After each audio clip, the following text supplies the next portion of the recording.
All right, AJ, we finally got my favorite 5-minute timer on the clock from Super Mario World. Fingers crossed there's no copyright infringement here. Let's talk about some of the problems and challenges that come with having a poor attention to detail as an SDR. The floor is yours. Oh, thank you. Yeah, I'm a big attention to detail guy. And it's just like something I've always valued as an SDR, someone who manages SDRs, someone in marketing. I think that it's very difficult to build up the credibility and authority and overall like persona that you need to be looked at as someone who I, as a prospect, can go to if I have questions, if I have challenges, if I'm looking for your solution. Like that's hard. It's really hard to do that. It's also really easy to tank that credibility. And one of the easiest ways in my mind to do that is when you just don't have attention to detail. If you have poor grammar in your emails, if you're not bringing in like past questions that they asked in some type of follow-up, like if you're not just there, if you're not there, right, mentally, then I can tell, and I lose any kind of confidence that I have in you as a rep to actually get the job done. And so to me, like attention to detail as sort of like a pillar thing, alongside proactivity and curiosity, totally separate conversation, are like, that's like one of the biggest things that you have to have as an SDR to see success in my mind. Yeah, and I think it's important to note the difference between having an attention to detail and knowing everything. I think a common misconception, especially for newer SDRs, is that they need to know everything about their product, about their pitch, about the differentiators and things like that. But that's not what we're talking about. You should feel comfortable saying, I don't know. I don't know the answer to that.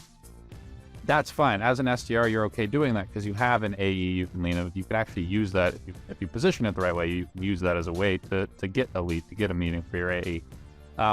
This attention to detail is things, super simple things that people just overlook, right? So punctuation, typos, grammar, things like that in your emails. Maybe on the phone, you pronounce their name wrong. You don't take the time to maybe learn how to pronounce if it's one you're not familiar with. And maybe you say the wrong company name. There's a lot of little things, or maybe you pronounce the company wrong. It's probably more common, but the point is there's a lot of these little things that it's super important for SDRs to pay attention to because you don't have any sort of rapport going in and you need to make a good first impression. Yeah. So in order to do so, it's not a good first impression if you end every sentence without a period, or, your bulleted list has, inaccurate formatting. I'm a little curious though. You and I are on the marketing team, so it's one of the things we really have to pay attention to are those little details. Do you think other prospects that aren't in marketing care as much as we do?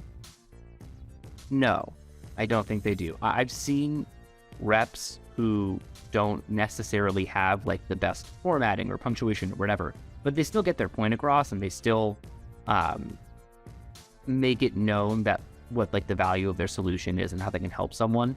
I do think it's a lot easier to do that, and to your point, if you have a relationship with someone already. It sounds like super nitpicky that like you have to be this buttoned up as a rep to just like get a foot in the door, but fact of the matter is like it's harder to get someone's attention nowadays. And if I see an email come through my inbox that's like poorly formatted or just doesn't look good, like it's too long, or there's not a lot of grammar issues, like I'm gonna gloss over it, to be honest. I just have so many emails. I'm not saying I get prospected a bunch, but like I have a lot of emails in my inbox, and if I'm getting that many emails, I can only imagine what someone who's at like a bigger company than ours with more decision-making capabilities gets on a daily basis. And if your email doesn't stand out in a way that like looks buttoned up and that you're a professional, you're probably just going to get sent to spam. Yeah, 100%. And I think a lot of it also has to do with, being genuine and authentically yourself. I think that's a situation where maybe some reps can get away with it because they're just that kind of person. I don't know how to quantify that exactly, but if you read an email that maybe the grammar is not perfect, but it flows how a sentence would, how somebody talks, because grammar and spoken English don't always line up. That's fine with me because they're still paying attention to the details. They just choose. It's just like sort of a different set of details, if that makes sense, right?